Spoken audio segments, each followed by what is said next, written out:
Welcome to Ask Dr. Change. I'm Dr. Linda Ackerman Anderson. I'm happy to have you join me today to explore how to seriously uplevel your leadership and consulting to transformational changes, all through conscious change leadership. Welcome. Today's episode is a very special edition of Ask Dr. Change. I have the honor of speaking with Dr. Richard McKnight. Rick is a psychologist, a writer, a coach, an artist, and a very, very prolific understanding of social change. Rick is the author of the recently published book called When We the People Lead, the Leaders Will Follow. I read this book and it profoundly inspired me to reach out to Rick to say, please come talk to us. The similarities between what Rick is talking in terms of social change so desperately needed in society today and organization transformation, the distinctions and the reach over the bridge between the two is profound. So I thought a lot of what Rick is talking about in the book and out in the public has great relevance to how we view transformation in organizations. So Rick, I want to ask you if you'd introduce yourself a little bit more. You have a long history in organization development, large systems change, coaching leaders. Tell us a little bit more about you and how you got to do this work. Sure. Thank you, Linda. Thank you so much for inviting me. In terms of my past as a professional in the field that you're a part of and still very active in and a leader in, I got a PhD in organizational psychology back in the day. And I began, as a lot of people who have degrees like that do, with smaller projects like team building. I did a lot of leadership development and so forth. And over the years, as you get better at it and you accumulate some gray hair and a network and some way in, the projects got bigger and had more significance. And I worked at higher levels in the organization. So I pretty much stopped doing organization development work when the pandemic hit because it was very difficult. I couldn't figure out how to do it. Plus, I was ready to do something else anyway, but wasn't sure what that is. Now I know what that is, and we'll talk about that. But that's my bit of my background, and I'm sure we'll touch on this. But I wrote a book on strategy implementation, which has enormous overlap with the work you and Dean are doing and have done. And I'll draw on that a little bit to make some connections between what I'm doing now and the field of organization development and organizational transformation. I wanted to ask you, let's go there. So given your history in OD, what do you see the distinctions are between the social change work you're so deeply involved in now and organization transformation? What bridges do you see? Between the two, well, there are a few, and I think they're significant, but the work is substantially different. I mean, we're talking about when we do organization development, when we do organizational transformation, of course, what we're trying to do is change a system, a human system. It's also, because it's a human system, it's an economic system, and it's also a moral system. And all those things have to be taken into account. When we're talking about an entire country, we're, of course, talking about differences in scale, but we're also talking about differences in the clout we have. So it's been very humbling to endeavor to try to play a role in let's say, the improvement of our country as an individual. When you are doing OD or organizational transformation, of course, you have a client, you have entree. Usually that person has a lot of power As I mentioned, as my career progressed, I was working more and more with CEOs and heads of nonprofits and in university settings, heads of medical schools, deans, and so forth. In this case, you don't have that. But here's the parallel. So I mentioned that I wrote a book on strategy implementation, and the core of that book has decided parallels with this project. The core of that book says that if you're going to implement a strategy, you got to do four jobs. I call them the four jobs of strategy implementation. And the first one is you have to get people to understand the strategy. So strategy is typically, not always, but typically developed at the top by a small group, usually they're males. They go off to some kind of retreat often, and I've led a lot of those retreats, and the strategy gets developed. But then they come back and they have the people that need to execute that strategy have no concept of that strategy. So there's an educational component. But that's job one, and that turns out to be the easiest of the four jobs. The second job being, if the first is understanding, it's a cognitive job. The second is emotional. You have to get people to want to execute the strategy. So there's a parallel in both of those things, right? So if you're going to play a part in the turnaround of a company, or certainly in the play a role in the turnaround of a country, you have to bring some understanding to it, and you have to have some at least a rudimentary strategy about how you're going to go about doing that. That's made easier if, as an individual, you become part of a group, whether that's Indivisible or More in Common or Braver Angels or any of these groups that are emerging to address what's going wrong in our country. But you have to understand it, and probably your understanding follows your emotional connection to the issue. In an organizational setting, it's sort of reverse. Typically, people engage with a strategy or a change objective by first using their minds to get around it. What's the rationale? What happens if we don't execute the strategy and so forth? But without some kind of an emotional connection, like I'm a part of this, I'm a part of a group, it doesn't go very far. Just to complete the four jobs. So those are the first two jobs. The third job is that of strategy implementation is that work has to change to align unit level by unit level. And if that doesn't happen, you don't make progress. And often what happens in organizational development or organizational transformation projects is that it's uneven. So you might have the manufacturing part of the organization or the service delivery part making great strides, but logistics is lagging way behind Right, or something else. right. The fourth job, just to complete that Yeah, story, yeah, yeah. is something you can't do as a citizen. And you can't even do it as a consultant, but you can get others to do it.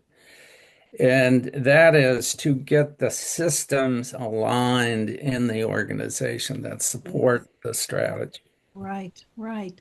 So for me, what jumps out is, one is building the strategy and gaining understanding. So there's communication, there's also engagement. So a critical bridge in everything you're talking about is how do we engage? And so engagement builds understanding. It also builds the emotional investment that you're talking about in strategy number two.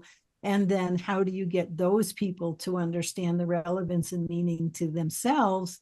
And they're part of the organization that needs to undergo the transformation. So Yes. engagement and then getting people to initiate because they care. So that's a critical piece. that I see that's important in our strategy when we're transforming organizations, and clearly in your strategy for looking at transforming basically what's happening in society so that we are protecting our democracy.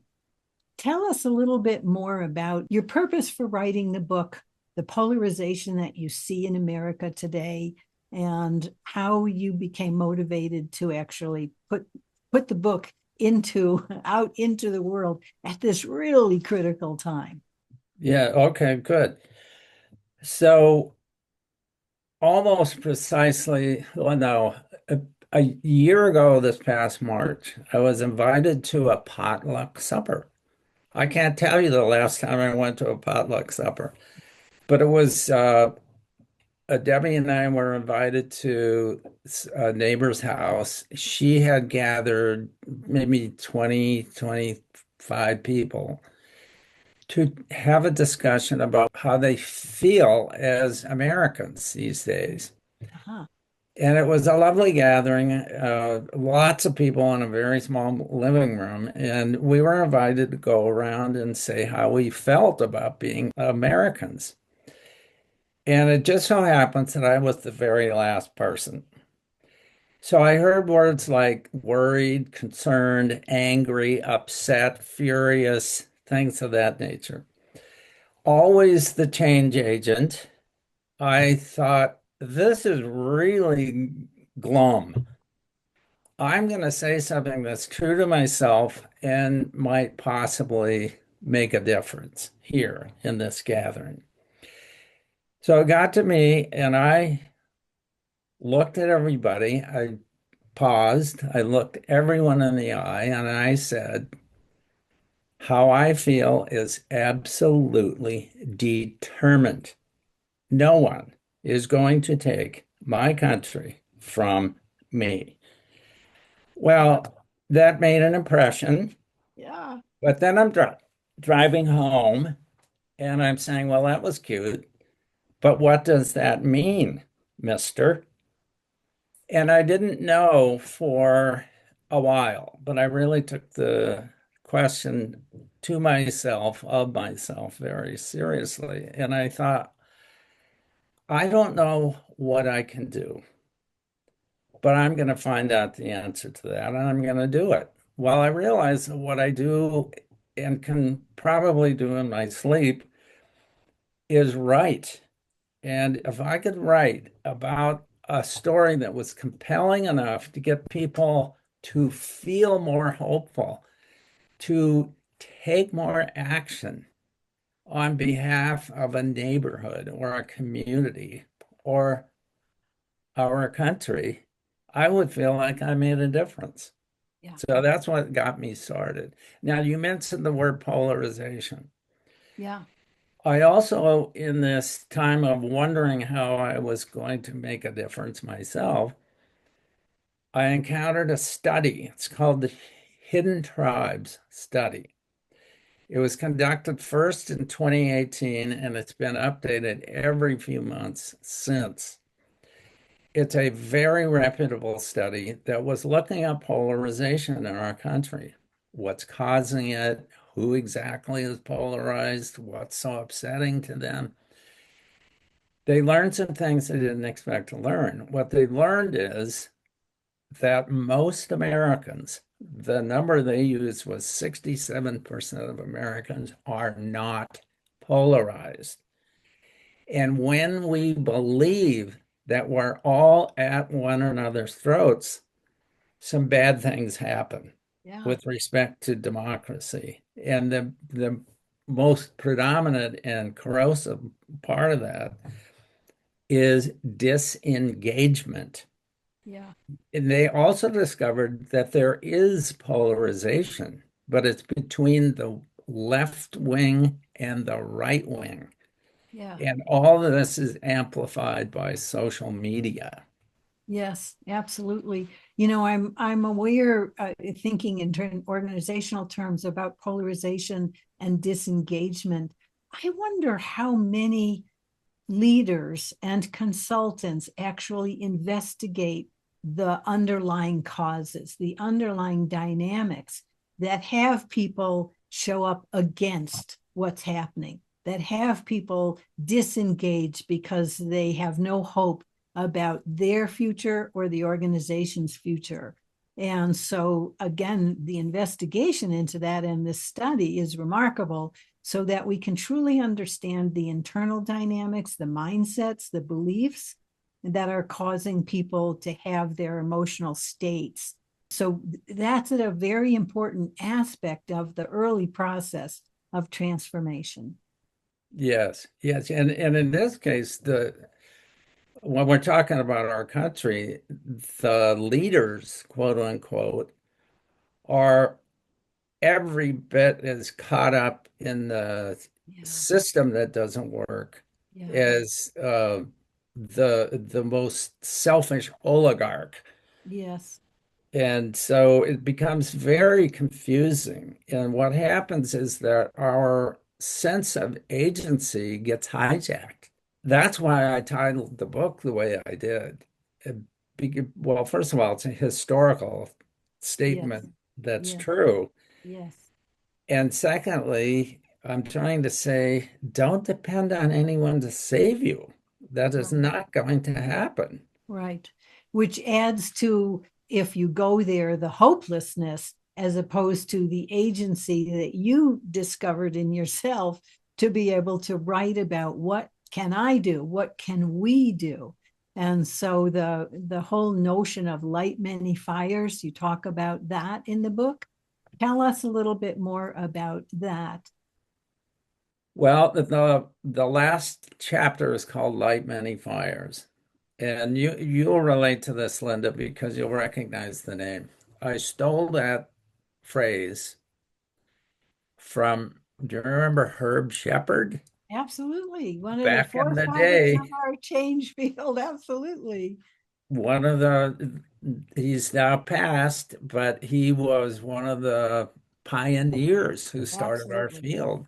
Yeah. Herb Shepherd wrote a paper. He was a fabulous writer, and he was writing to change agents, and he began to notice that change agents often get very burned out. And so he wrote this paper, which you can find online, called Rules of Thumb for Change Agents. The first one was stay alive. Don't die for a cause you wish to be, or die, something like that. Uh, Stay alive. And one of them was light many fires. Don't expect that one single intervention is going to make all the difference. It won't. So I stole that. I love that phrase. And what I'm saying in the last chapter of that book is using the metaphor of a fire, light a candle, light a torch. If you can, light a bonfire. But the point of that, and the point of the whole book is if you want to feel better about yourself as a citizen of this country, you want to feel you have more agency, do something. Yeah. And plenty of people do things. I'm not trying to imply that no one's doing anything, but I'm saying join with others Yeah. on behalf of a cause that you really are concerned about. Yeah, absolutely. You know, in the book, you talk about so many people are caught up in the whirlwind of what's going on. And so you use the whirlwind image to help communicate a variety of dynamics and nuances that are going on. Tell us about the whirlwind and its impact. Yes. Well, the whirlwind is a metaphor, of course, to that I drew upon to help me understand. The reason why I wrote the book partly is because I want to understand why do I feel so upset? You know, on a daily basis, you can get upset with this politician or something Trump has said or whatever, but what is going on from the standpoint, of systems theory? Well, so the whirlwind was my way of understanding that. And if you can imagine a sea over which a whirlwind is happening, or maybe it's a tornado. I don't know. It's not a meteorological concept, but the sea is social media. The whirlwind is made up of three distinct problems that are occurring in our country, each of which contribute to a fourth. Those three problems are political extremism. Yeah. So there's a chapter in the book called Tyranny of the Minority. A minority of Americans have hijacked our government. Yeah. And by that, I mean, I'm referring to right-wing politics takes a lot of forms. But one of the forms it takes is Christian nationalism. Yeah. That people don't understand, and they, I believe, need to, because Yeah. that is the enemy of democracy. So that's one of the forces, political extremism. Another one is oligarchy, the economic system. You know, I've been criticized for using that term, but I don't back off of that term because I think what we have is a situation in which a very small number of Americans possess most of the wealth. Yeah. And Yeah. that is not getting better, it's getting worse. Right. So oligarchy is a big problem. But I think the biggest problem, and this is exactly why I wrote the book, is civic decline. That term means that we are more isolated as a people. We live lives in front of our screens. We don't know our neighbors like we once did. I mentioned a potluck dinner, and I said that I can't remember the last time I went to one. Yeah. That's a problem Yeah. potentially in a Yeah. society when people are not engaged with one another, where we backed out of socializing with one another, and we're back, and all of that leads to disengagement in politics. Yeah. And all those, so I mentioned three problems in a sea of social media, right? They all cause another problem that I call spiritual despair. Yeah. Yeah. Absolutely. And we see it everywhere. And I know some of the stories you tell in the book, and even listening to the commentary from the potluck that you went to, is people are feeling despair and hopeless. And in the case of how do we get people to be motivated, motivation in organizational change work is a critical piece. How do you reach in to make what's changing meaningful and relevant so that people have some degree of agency, or a place for their energy to go. Yeah, So the spiritual despair, as much as some people may not relate to the term, they feel it. It names what's really going on, yeah, really going on. I wanted to also ask you described three personas that are totally relevant to how people are relating to the dynamics of the whirlwind. Would you share about that as well? yes. And so, you know, the old cliche that I'm a pygmy standing on the shoulders of a giant. One of those giants is a guy by the name of John Alexander.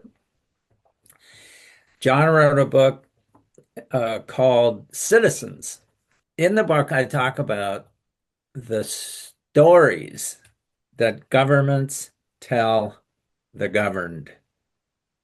And this pertains to organization development as well, because even though it's a rare CEO who will say, let me tell you what story I'm going to tell my people about who they are in this company or in this university or whatever it might be. They do by their actions and by things they say. In the case of a government, Governments tell one of three stories. You are a subject is one story. Your job is to obey and shut up. Go along. Don't cause trouble or else. The king analogy, the king and their subjects. Hence, no kings rallies, right? Right, right. Not sure the people that organized those know anything about John Alexander and his book Citizens, where I got this. But the second story is the story that, to me, we are living now. Yeah. Your job is a consumer. Leave government to us. We'll take care of you. You pay your taxes, we'll fix your roads. We'll make sure Social Security stays in place. Just buy things, consume, look after yourself, and all will be well. That's the consumer model or consumer story. Orientation is then to self and my world, and not taking the blinders off to look out at what's going on and what are the factors or forces influencing me in my world. And so as much as I can survive in my world and even thrive in my world, it's still contained in a self orientation there. Yes, yes. And people that write about this talk about we have created an I culture. We used to be a we culture. Yeah, yeah, And that goes to the third story that governments tell, which the framers of our Constitution did tell us, which is your role is to be a citizen. Your role is to be a co-creator of our government. Now, that's a story that most CEOs don't tell their people, but they should. yeah. We are in this together. We may not totally benefit economically in equal ways, but we are definitely in this together. Let's proceed on the basis of partnership. We don't hear that too much in organizations. It's so interesting. It's the foundation for wide scale engagement in organization transformation Yeah. that enables partnership, that enables contribution, that helps the workers of the organization, managers at all, supervisors at all levels, feel some sense of ownership and belonging. And so that, to me, those are benefits that come out of I hold myself as a citizen. I'm a part of this and I do have some influence. Yes. Very powerful to make the shift. Yeah. So imagine a country in which people have turned over everything to the elected leaders, to the business leaders, to the owners of the social media platforms and all that. Said, well, you guys take care of it. We end up where we are. Yeah. Yeah. And now people are, because we're so out of the habits of citizenship, a number of things happen. None of them are good. One is that we don't congregate anymore. We don't give service like we used to. Volunteerism is way off, especially among the young. And we used to be members of religious organizations that had a service component. We were members of Rotary and Lions and all these things. All these things sound like things you encounter in an archaeological dig. But we have to reinvent ourselves and include things like this. So if you were, I looked this up. I was never a member of Rotary, but I looked it up just out of curiosity while writing the book. What happens at a Rotary meeting? Well, every single meeting, they still exist. You recite a statement of commitment to your country. Ah, Well, that has a power. That reinforces the citizen role. yeah. if we're not hearing those messages, we fall into a state of complacency and passivity. And I would say cynicism, which is another topic that you cover pretty thoroughly in the book. So, why don't people own their citizenship? Why don't people want to initiate and participate and exercise their agency? Because they feel it's why bother? What can I do? They're cynical. Tell Yeah. us more about that dynamic. Well, the way I'm using the word cynicism is really in three ways. One is, and this is the worst part of it, but it's happening in our country. It's very lamentable, but it's happening in our country. Is to regard other people as untrustworthy, Yeah. as suspicious. And these numbers are growing. It's very disturbing to me because I have offspring, let's say. One's 31, one's 34. And part of the reason why I wrote this book is because I want them to understand the world they're emerging into. Well, it's a world that no longer is going to trust like we once did. So it's a distrust of individuals, but it's also a distrust of institutions. Yeah. And these numbers are off the chart. Right. Neither of those is the worst part of cynicism. The worst part of cynicism is believing that even I can do nothing to change any of this. Any action is futile. So I interviewed a lot of young people for this book because I was hopefully going to have them as readers. Every single one of them expressed cynicism about our country. No agency. And that's a problem. So what I'm trying to do in this book is to say, look, there's reason for hope. And it's you. It's your joining with others and doing something to make a difference in some way to something that matters to you. You don't have to save the whole world. Save a neighborhood. Fix a pothole. Join the gardening club. Yeah. And in organizational terms, what can any individual, any group, any department do to transform itself, to show up differently, to act or model in the likes of the future, the desired state?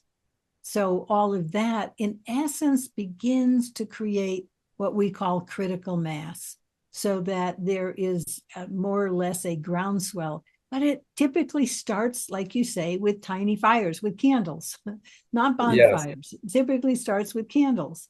And so, so many people, and I was touched by the book in this way. It's like, I'm one person. What can I do? I have this vehicle, this podcast to share with others as a voice. It's part of my contribution.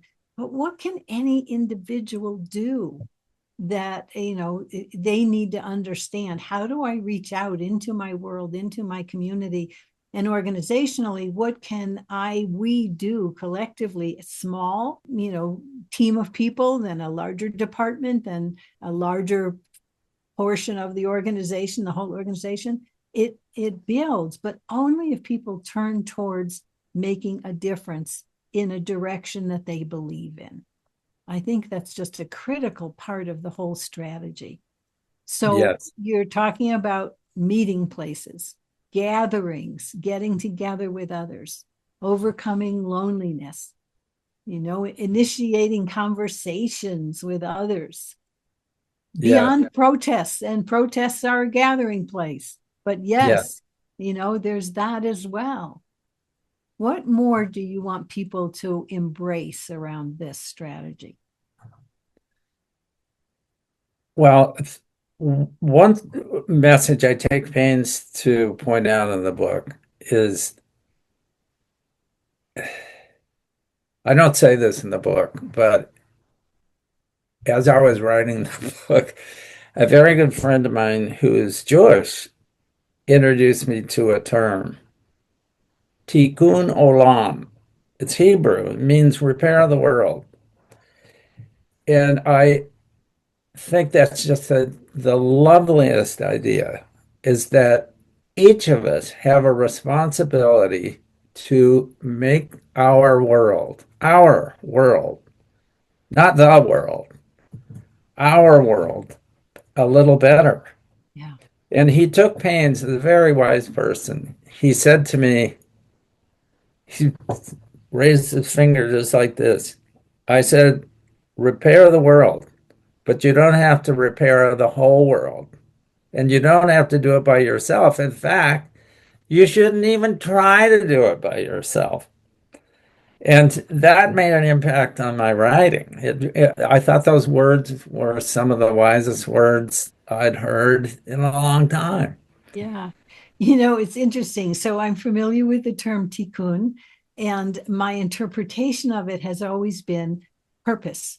What did I come into this world to do, to accomplish, to contribute? What is my purpose? And so if you look at the other side of spiritual despair, it's spiritual clarity. What is my tikkun? What is my purpose? What am I here to do differently? As opposed to the apathy of a day at a time, da da da da da da da, without thinking, is any of this making a difference to my world? So I love the use of that as a way to help people to identify what gives them energy, what gives them meaning, what gives them agency. And then when you're talking about people getting together so that they can share that and support each other and work together, the world changes. The world changes. Yes, and it begins with you. I mean, and your world is going to change. Yeah. We hear so much about loneliness, and it the solution to loneliness is on one level. It's very simple. Join with others. Yeah. Be with others. Yeah. And so in the book, I talk about a term that sounds technical, but it's really a simple idea. And that term is social capital. Yeah. What Tell. is social capital? Mhm. Social capital is what we have when we create cooperative, trusting relationships with others. Mhm. Mhm. And where there is social capital, there is agency and mental health. And when you look, there's a chart in the book that's like a inverted U. It starts in 1880.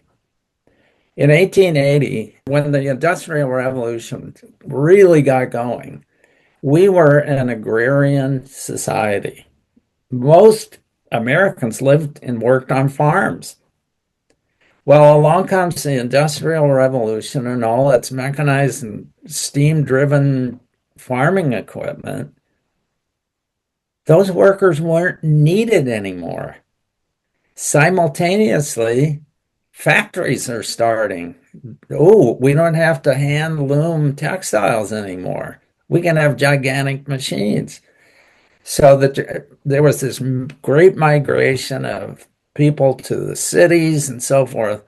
Social capital went way down, way, way down.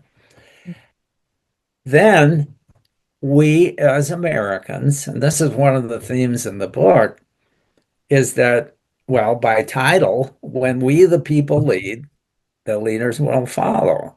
So there was tremendous exploitation of workers and all these people moving off the farms. Social capital is declining right and left.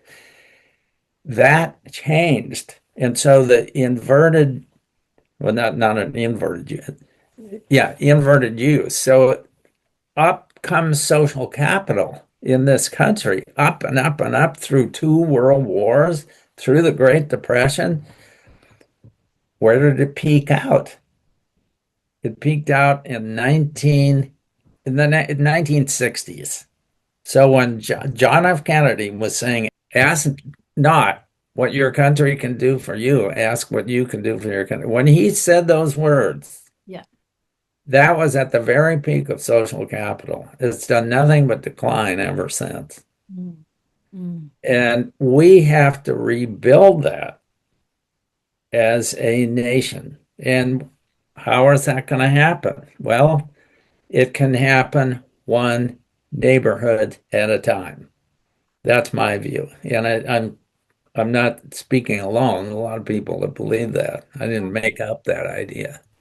I think about the nostalgia that comes with the 1950s about, you know, the, yes, there were a lot of social constraints and conditions then, but people were together, they were with each other.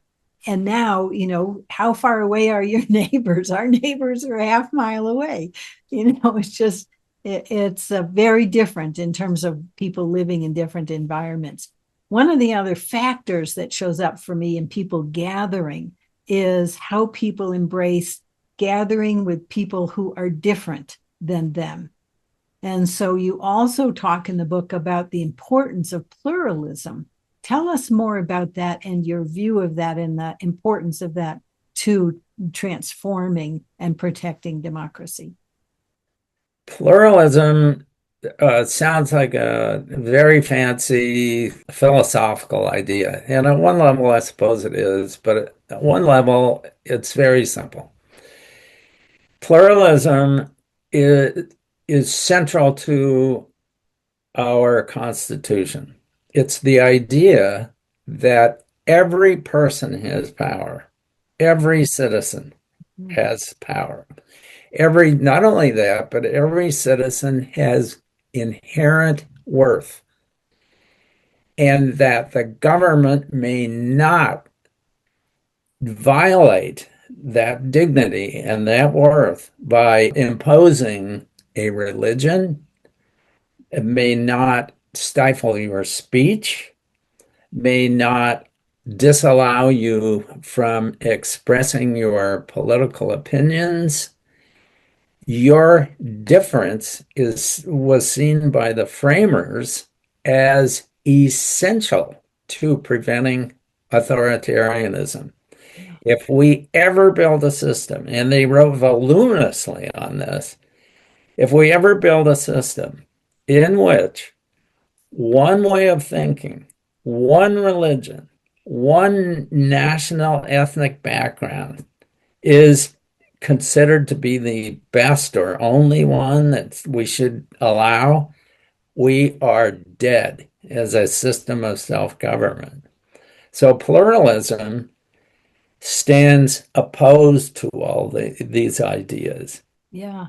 The whole push against diversity that's happening now currently, diversity is directly linked to there are many differences and we are all of value in our own unique way. And how can we actually embrace the value that others who are different from us bring to what the larger picture, the larger outcome of what we're attempting to do? And so that it's a challenging force right now to embrace pluralism. Now, one avenue into that is everyone has a vote, right? Yes, And no matter who you are, you have a vote. But yes. where that begins to break down is whoever you vote into power breaks their promises, doesn't do what they promised, doesn't do the things that they asked you to vote for them for.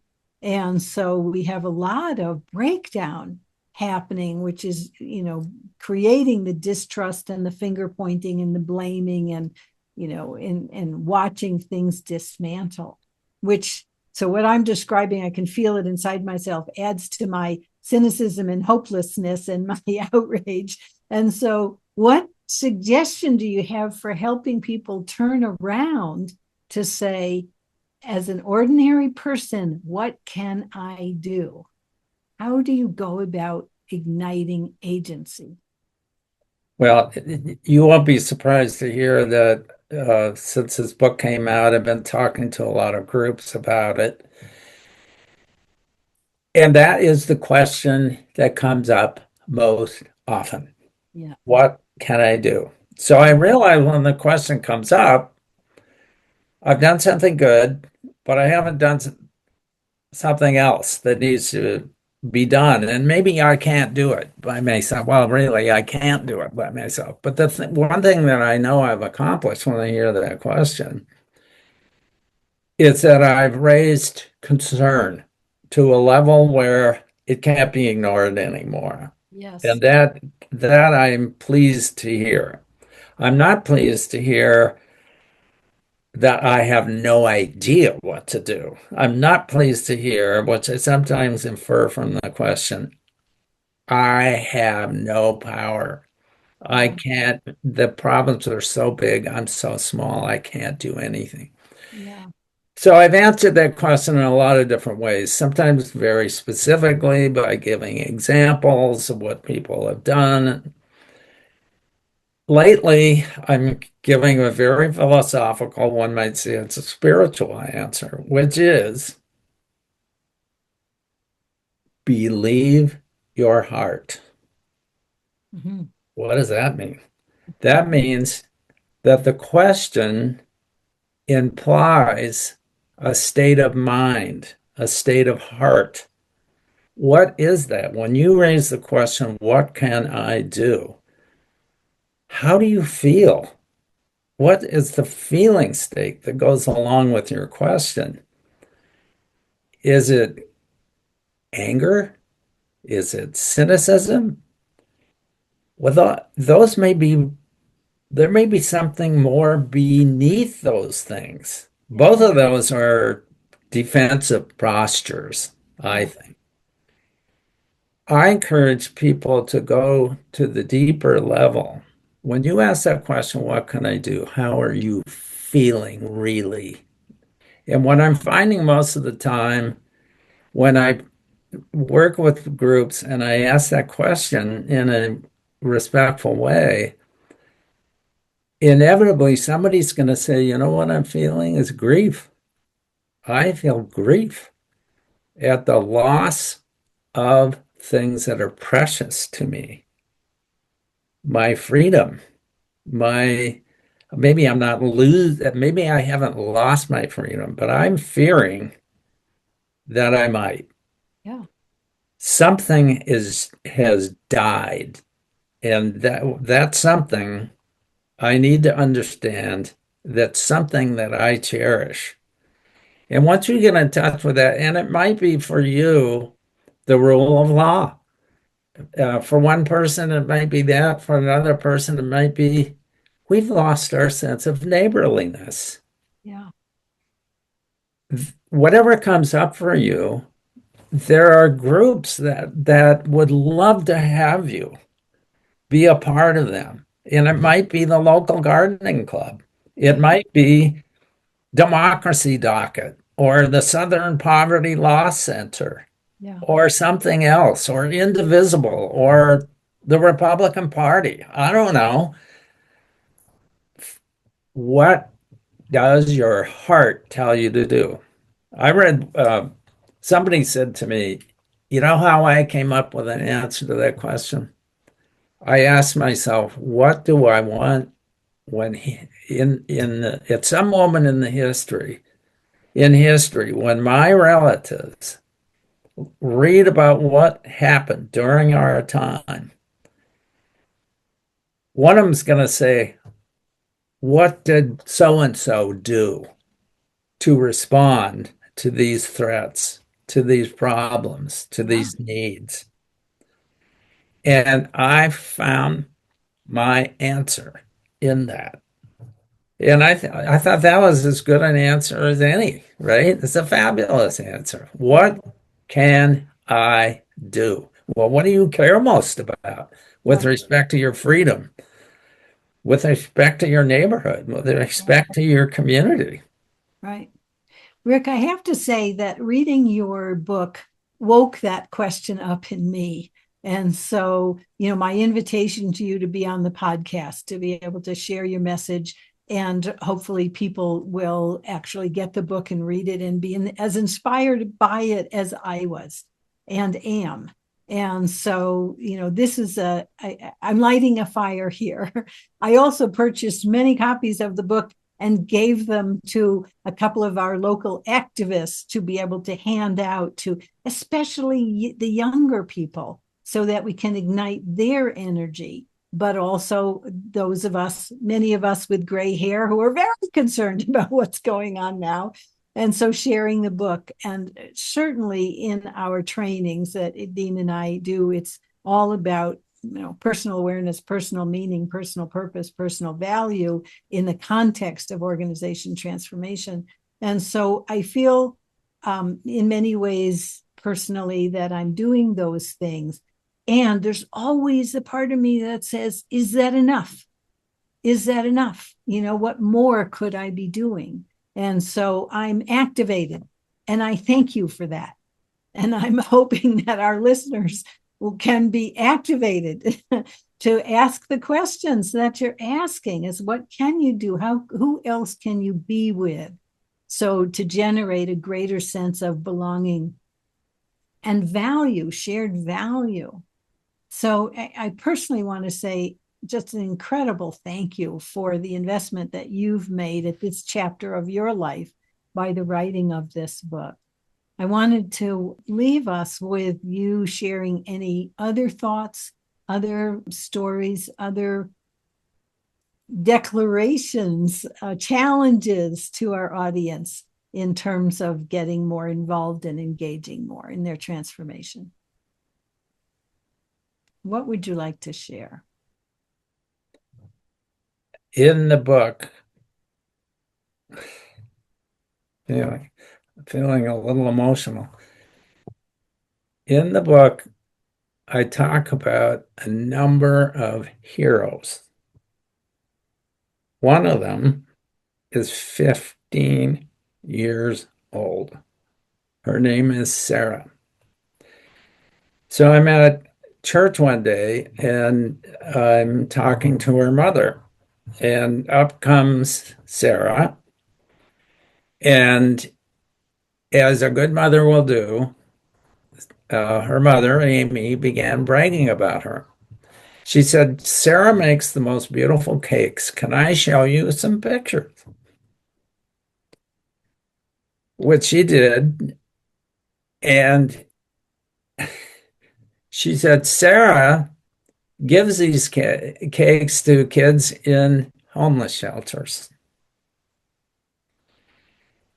The next day, I got to thinking, I'm also an artist, and I've been painting pictures of desserts and selling them at a restaurant. I wonder if there's something we can do here. So I reached out to her mother and I said, "Sarah, makes these beautiful cakes." And she was doing it for 4 years. She started when she was 10. I said, "Maybe we have a show at the church and Sarah sells some cakes," or I didn't know what it was. Off they went. So we had a beautiful reception. We sold 30 paintings. We raised a lot of money for a homeless shelter. Sarah is a hero. Beautiful. Beautiful. That's beautiful. And to you as well, painting desserts, painting cakes, and then contributing that, both of you, cooking up some great value for society, certainly for that homeless shelter. You can do it through cakes. If you like to bake, there's an idea. Light many fires. So to me, that's the message, is what fires can people light? How can you put your own agency to work to create value in the lives of others and to share collectively, as a way of demonstrating your commitment to our life, our democracy. So, other parting thoughts from you? Well, I was just going to say, I don't know if you do show notes or things like that, but I'll send you a link One of the local TV stations heard about this project. Sarah and I and our mom were cooked up, and they made a little video. I can share that with you and your Great, listeners. Could great, great. see that. Yeah. So beyond that, Rick, again, the challenge to our audience who are all transformers, what's one takeaway you want them to have? Take care of yourself, really, because two things. Take care of yourself. Stay resilient. Manage your stress. Yeah, Manage your well-being. Back to Herb Shepherd.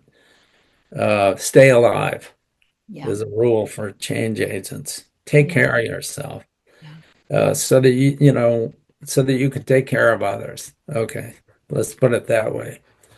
Um, and be creative, but you're gonna be better off. All of us are better off as we connect with other people.